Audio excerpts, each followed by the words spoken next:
Hey everybody, it's Peggy. I'm back again with another video, and I'm also under caffeinated, so if I sound like I'm angry, I probably am. Today's topic is a pretty easy topic. It is racing to the bottom on pricing, or over competing on pricing. So what happens is you come in, and again, my personal perspectives, and I always use Etsy because that's where I live and breathe all my business stuff anyway. So you come in, you've got your product, and you're like, I have to have the lowest price or I can't compete. Problem is that you don't want to compete with the people who have the lowest price. Unless you've gotten lucky and landed on something where you can still make a decent buck having the lowest price, you do not ever want to do that.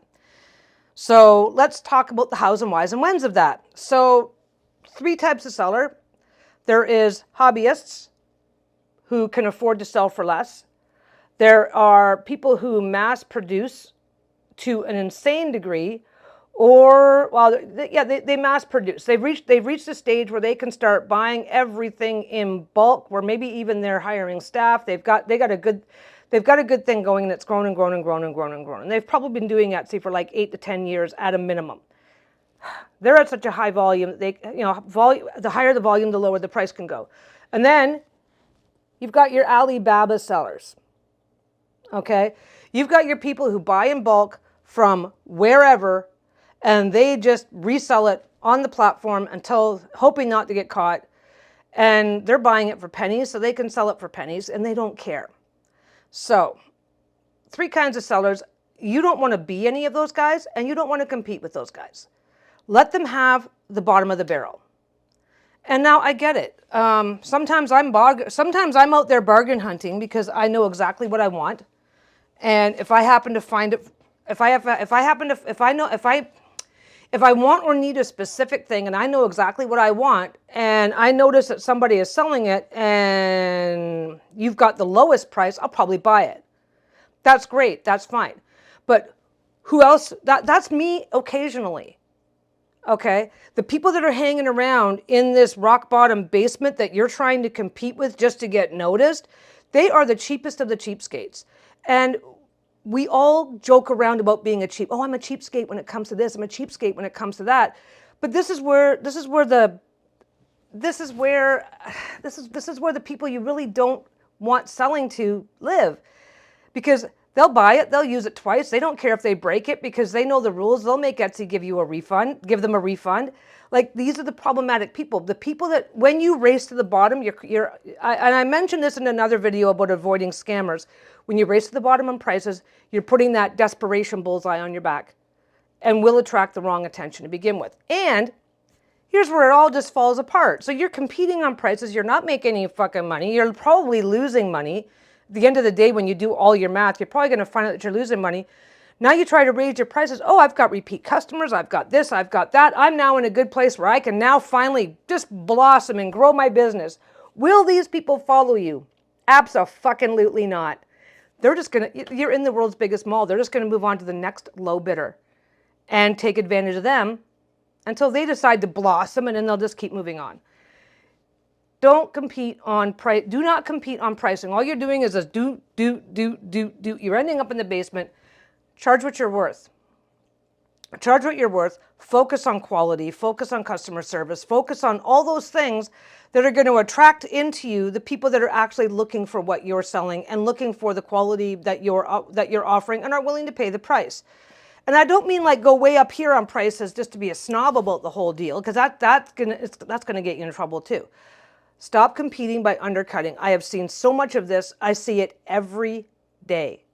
Every single day you go onto the forums and you go onto the social medias. How can I make people buy from me? Blah, blah, blah. I'm doing this, I'm doing that. Oh, have a sale. I can't afford to. Oh, why not? Well, because I'm charging exactly.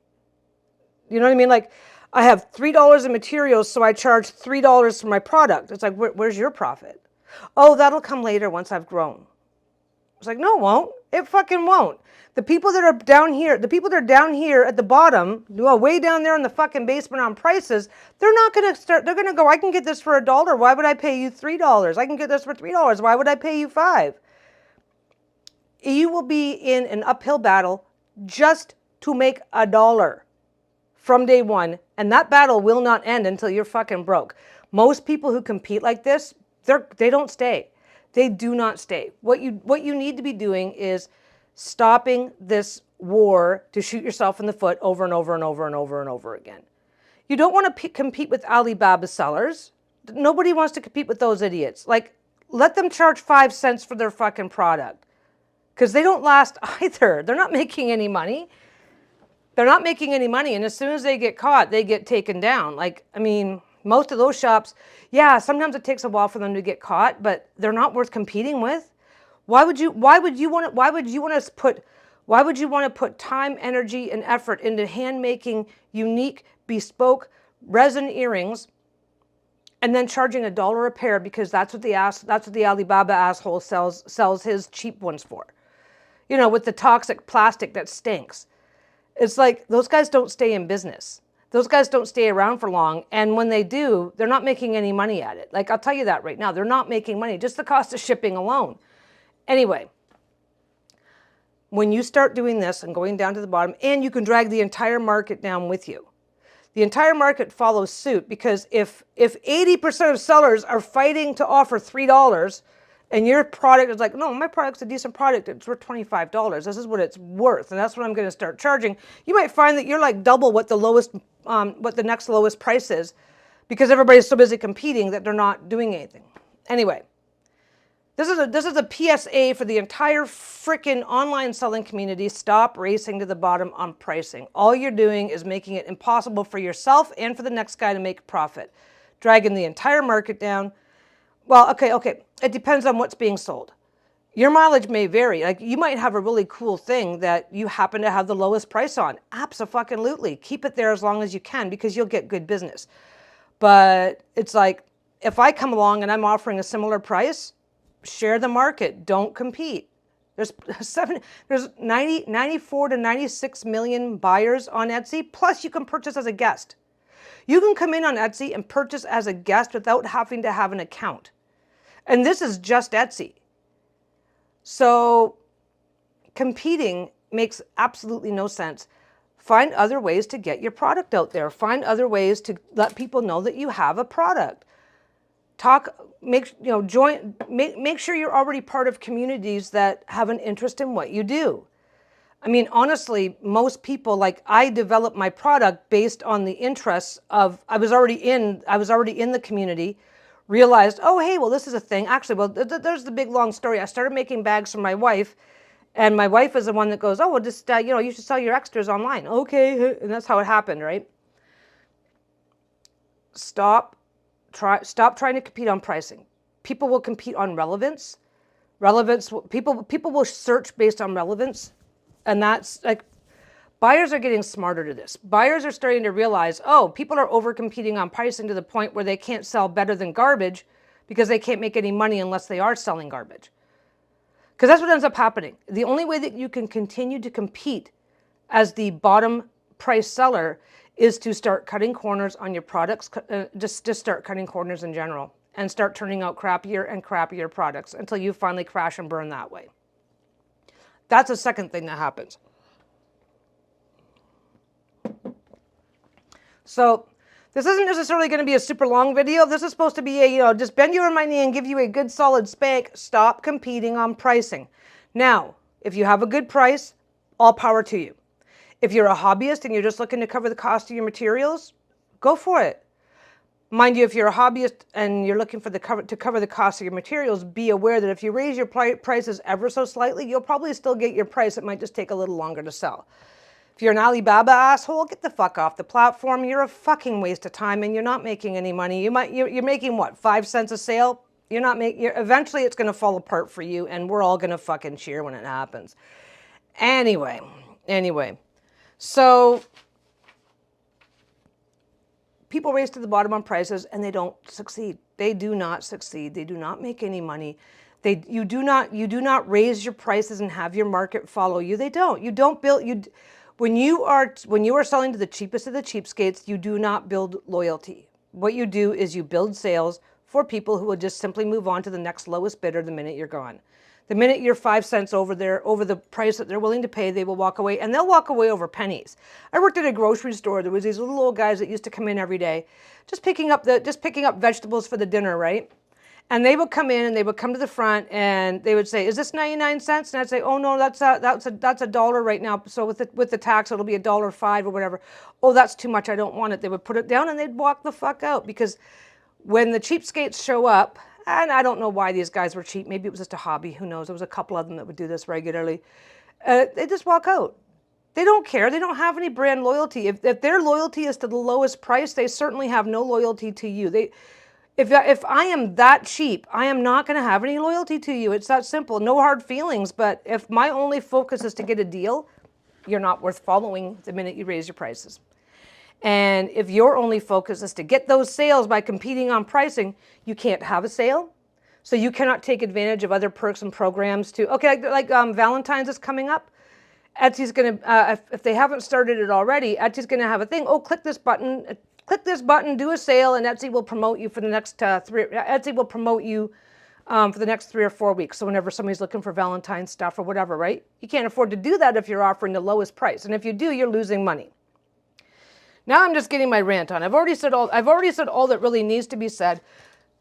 Thing is, most people that are racing to the bottom on prices, you tell them these things and they go, "That's not how business works. I'm a professional." And it's like, nope, I'm sorry, you're a fucking idiot. If you want to destroy your business by racing to the bottom on prices, then you by all means go for it. But if you're a new seller, stop listening to these idiots, because they're not going to be around in a couple of years. And some of these guys are fucking persistent. There's a couple of guys that I've seen hovering around the social medias. They're still doing it and they're still not making any money. They're just waiting for the right time to raise their prices. And it's like, how much money are you not making every month, buddy? Like, and they'll brag about their sales. "Oh, I'm making this in sales. I'm making that in sales." And it's like, aren't you still selling for a loss? Like, what the hell? What are you doing? Anyway, yes, sometimes it's a great idea to have the lowest price if it's reasonable and you're still making your monetary goals. And like I said, if your monetary goals is just to buy some more material for your next project, that's fine. If you've happened to find a project, say you're living next door to a sawmill. I don't fucking know how this shit works. Like, say you're getting all of your wood for free and you've found a cute little product and you just go zip, zip, zip, zip, zip, and you can do 40 or 50 a night in like an hour or something like that, and you don't care. Then that's fine.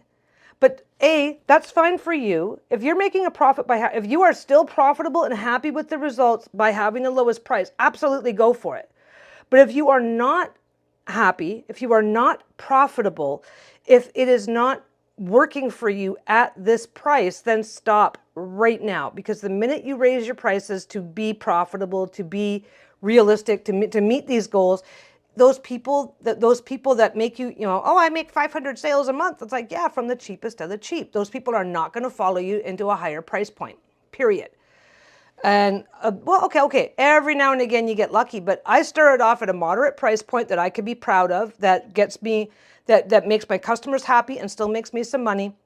And I just let the business build up around that. So I've been profitable from day one. I didn't have to play any fucking games to get noticed. So I am remarkably unstressed.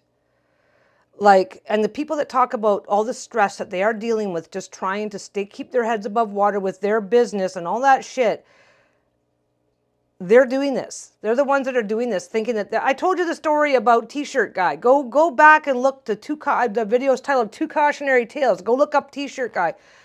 You can lose a shit ton of money while thinking that you're winning at this when you're not. Anyway, that's my rant. That's my rant. It's a short one. If you're already shaking your head going, you don't know what you're talking about, then anything else I might have to say isn't going to fucking help you. I will just say that you're not going to make any money. Enjoy it while it lasts. I don't know. Now I'm being all doom and gloom. Thing is that if you focus on driving your traffic stop relying on the fucking search engines for 100% of your business, because I will tell you that almost every single person that I've seen that plays this fucking game and stands by it does not do any of their own self-promoting anywhere, anytime, and relies on Etsy for 100% of their traffic. Just because, yeah, they got a great customer base. It's a huge customer base. And yes, I get some of my business from that customer base, but if you rely on that for 100% of your business, you are already in trouble. Find other ways to get seen and get out there into the community that is relevant to your product, and go from there. Bring your traffic to Etsy instead of relying on Etsy to bring their traffic to you. I said that right. I did say it right. Oh my God, the coffee's kicking in. This is getting awesome. Okay. Anyway, I'm going to get going for now. And don't forget, like, subscribe, ring the bell, do all the things. I'm taking over the world and I'm doing it one subscription at a time. So help me out here. In the meantime, I'm probably going to just keep babbling. I do have a couple of other videos I want to get done this week because, you know, you guys need to know this is important information. So I've also got some, sewing. I've got some sewing to do. I'll take care of some of that too. Anyway, in the meantime, you guys have a great day. I will see you soon. Bye.